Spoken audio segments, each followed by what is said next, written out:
So there's an awesome story that goes by with this fellow that he has to understand something. Back in the days, one of the tests, like I'm talking about 70, 80 years ago, one of the tests of America was keeping Shabbat. That was one of the big tests. You know, because what happened was, it used to be that by Friday, if you say you're not coming back Sunday, basically, if you don't come on Shabbat and work, Sunday you're out, you're fired. Don't come back Sunday. Sunday you come, they give you a pink slip, you're out. So there was once a guy, and his family came from Europe, and they were here, and came Shabbat, and he took upon himself, him and his wife, no matter what.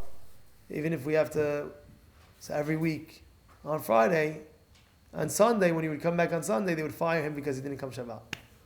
One time, he didn't have any money at all because he was getting fired. He didn't have a job, didn't have money.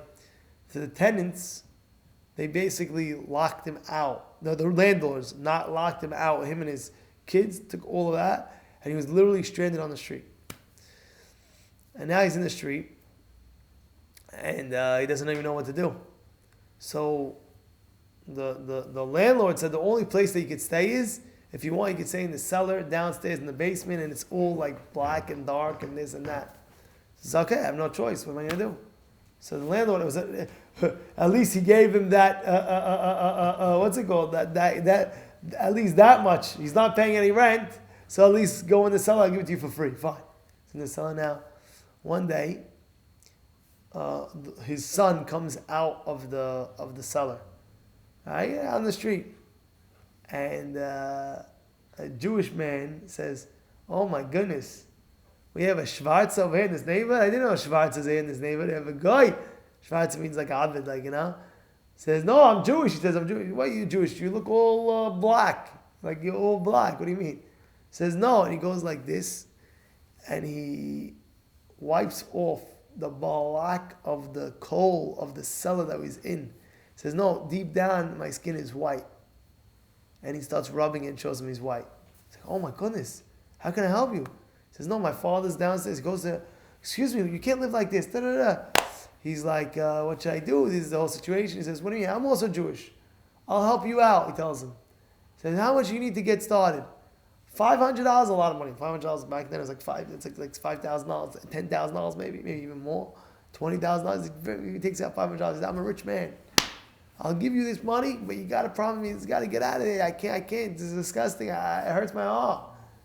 So before he accepted the money, the $500, so this father that's in the cellar says to this Jewish man that's giving him the money, "All my life, I accepted upon myself that I'm going to keep Shabbat. And I won't take any money from somebody that doesn't keep Shabbat. Do you keep Shabbat?" So he tells him, "No, I don't keep Shabbat." "Do you want my money?" He said, "No, I'm not going to take it." The truth is, he says, let me think about that for a second. Because I'm in such a dire situation that I don't want to take it. But if my wife and my kids, if they want to use it, they can use it. But I won't be, I wouldn't want to benefit. But let me ask my wife. He goes, he asks his wife. His wife says, no, he doesn't keep Shabbat, we don't want the money. We'd rather live in the cellar and this.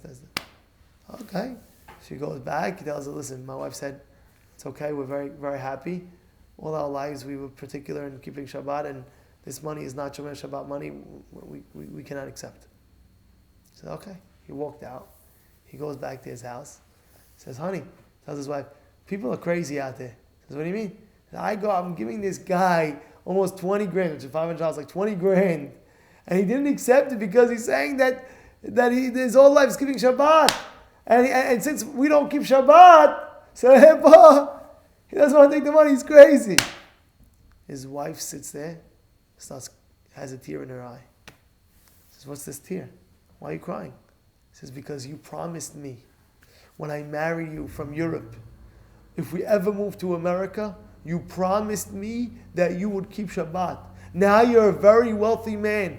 You didn't keep Shabbat till now. You're a very wealthy man. We should be like those people, keeping Shabbat." He goes, "Wow, you're right. He goes back to the cellar where the people are. He says, take my money and I promise you, he promised that he will forever keep Shabbat, starting the Shabbat.